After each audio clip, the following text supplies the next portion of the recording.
कोल्हापूरमध्ये हिंदुत्ववादी संघटनांकडून आज कोल्हापूर बंदची हाक देण्यात आली आहे आणि बांगलादेशातील हिंदूंवरील अत्याचारानंतर हिंदू संघटना आक्रमक झाल्याचं पाहायला मिळत आहे।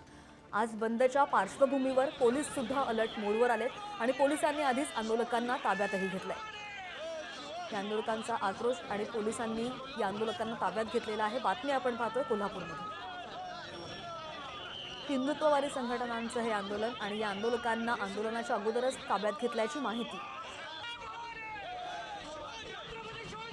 आज सकल हिंदू समाजाच्या वतीनं कोल्हापूर बंदची हाक देण्यात आली होती आणि छत्रपती शिवाजी महाराज चौक या ठिकाणी सगळे हिंदुत्ववादी संघटनांचे कार्यकर्ते दाखल झाले होते। मात्र त्यांना या ठिकाणी बसण्यासाठी मज्जाव करण्यात आलेला आहे आणि आपण बघू शकता अनेक हिंदुत्ववादी लोकांना जे आहे ते या ठिकाणी ताब्यात जे आहे ते घेण्यात आलेले। खरं तर तुम्ही या ठिकाणी ठिय्या आंदोलन करणार होता, मात्र दबाव तंत्र नाही, आम्ही इथं जमणार होतो, शांततेत आरती करणार होतो आणि शांततेत बंद आम्ही हा पुकारलेला आहे। पोलिसांनी या बंदला गालबोट लावण्याचा प्रयत्न करत आहेत आणि आम्हाला बळजबरी आत टाकत आहेत।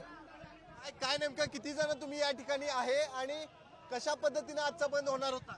आजचा बंद हा सकल हिंदू समाजाचा बंद आहे। 100% बंद आपल्याला यशस्वी करायचा आहे आणि सगळ्यांचा उत्स्फूर्त प्रतिसाद असताना सुद्धा आम्ही सहकार्य पोलीस प्रशासनाला सहकार्य करत असताना सुद्धा हा बंद आम्हाला करण्यासाठी अडवत आहेत आणि त्याकरता हा बंद जो आहे तो करण्यासाठी आम्हाला या ठिकाणाहून उठवत आहेत अशा पद्धतीचे हे सगळे हिंदुत्ववादी संघटनांचे कार्यकर्ते सांगताना पाहायला मिळतात। त्यामुळं पोलिसांनी या छत्रपती शिवाजी महाराज चौकामध्ये आंदोलकांना बसण्यापूर्वीच ताब्यात जे आहे ते घेतलेला पाहायला मिळते। त्यामुळं पोलिसांची एक गाडी जी आहे ती रवाना देखील झाल्याचं पाहायला मिळते। आपल्याला माहिती आहे काही दिवसांपूर्वी याच ठिकाणी आंदोलकांना ठिय्या आंदोलन केलं होतं आणि त्यानंतर खरं तर हिंसक वळण लागलं होतं आणि त्यानंतर आता देखील हेच परिस्थिती या ठिकाणी निर्माण होऊ नये म्हणून हे आंदोलक जे आहेत ते आक्रमक होताना सध्या तरी पाहायला मिळतात।